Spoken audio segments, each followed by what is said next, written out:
The Wonderful Wizard of Oz by L. Frank Baum. Dorothy Gale is a young girl who lives with her Aunt Yum, Uncle Henry, and dog Toto on a farm on the Kansas Prairie. One day, Dorothy and Toto are caught up in a cyclone that deposits them and the farmhouse into Munchkin country in the magical land of Oz. The falling house has killed the Wicked Witch of the East, the evil ruler of the Munchkins. The Good Witch of the North arrives with 3 grateful Munchkins and gives Dorothy the magical silver shoes that originally belonged to the Wicked Witch. The Good Witch tells Dorothy that the only way she can return home to Kansas is to follow the yellow brick road to the Emerald City and ask the great and powerful Wizard of Oz to help her. As Dorothy embarks on her journey, the Good Witch of the North kisses her on the forehead, giving her a magical protection from harm. On her way down the yellow brick road, Dorothy attends a banquet held by Munchkin named Bok. The next day, she frees a scarecrow from the pole on which he is hanging, applies oil from a can to the rusted joints of a tin woodman, and meets a cowardly lion.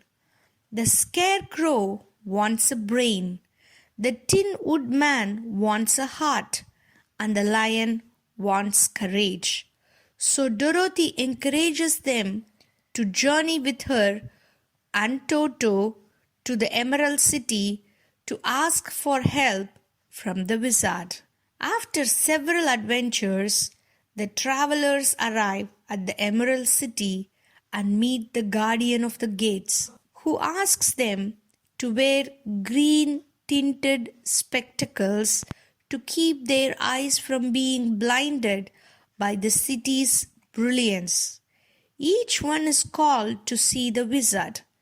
He appears to Dorothy as a giant head, to the scarecrow as a lovely lady, to the tin woodman as a terrible beast, and to the lion as a ball of fire, with the intention of scaring them all, but of course choosing the wrong image to make the desired impression.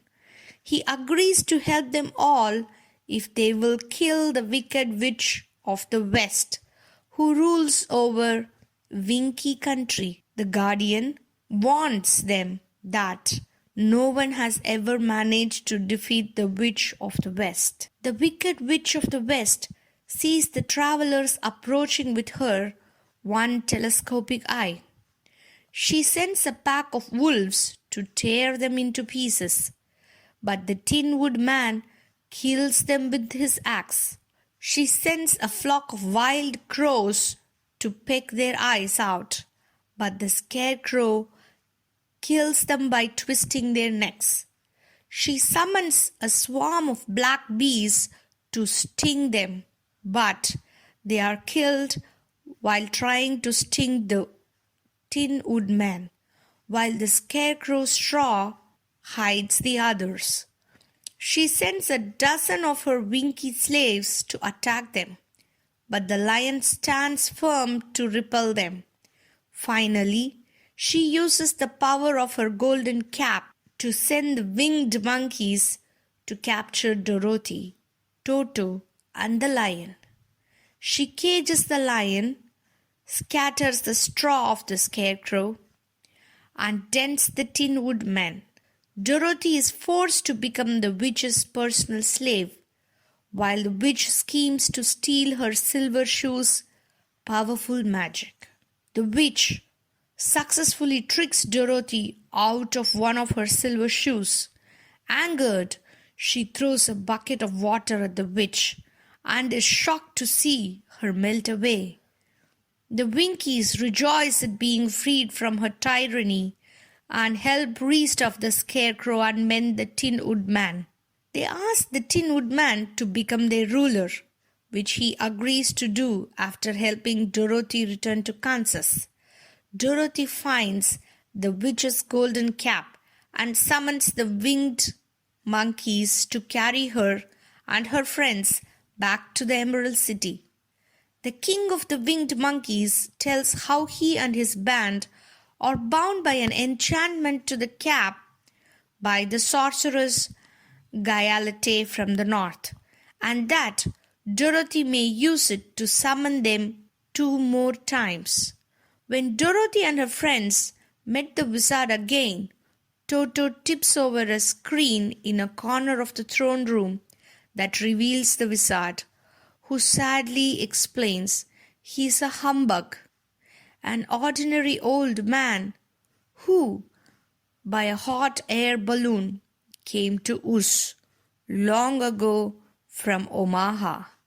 He provides the scarecrow with a head full of bran, pins and needles, Tinwood with a silk heart stuffed with sawdust, and the lion a portion of courage. Their faith in his powers gives these items a focus for their desires. He decides to take Dorothy and Toto home and then go back to Omaha in his balloon. At the send-off, he appoints the scarecrow to rule in his stead, which he agrees to do after helping Dorothy return to Kansas. Toto chases a kitten in the crowd and Dorothy goes after him, but the ropes holding the balloon break and the wizard floats away. Dorothy summoned the winged monkeys and tells them to carry her and Toto home, but they explain they can't cross the desert surrounding Us. The soldier with the green whiskers informs Dorothy that Glinda, the good witch of the south, may be able to help her return home.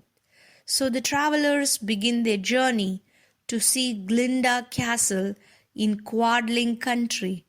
On the way, the lion kills a giant spider who is terrorizing the animals in a forest. They ask him to become their king, which he agrees to do after helping Dorothy return to Kansas. Dorothy summons the winged monkeys a third time to fly them over a hill to Glinda Castle. Glinda greets them and reveals that Dorothy's silver shoes can take her anywhere she wishes to go. She embraces her friends, all of whom which she returned to their new kingdoms through Glinda 3 uses of the golden cap. The Scarecrow to Emerald City, the Tin Woodman to Winky Country, and the Lion to the forest, after which the cap will be given to the king of the winged monkeys, freeing him and his band. Dorothy takes Toto in her arms, knocks her heels together 3 times, and wishes to return home. Instantly, she begins whirling through the air and rolling on the grass of the Kansas prairie up to the farmhouse, though the silver shoes fall off her feet en route and are lost in the deadly desert. She runs to Aunt Em, saying, "I'm so glad to be home again." The end.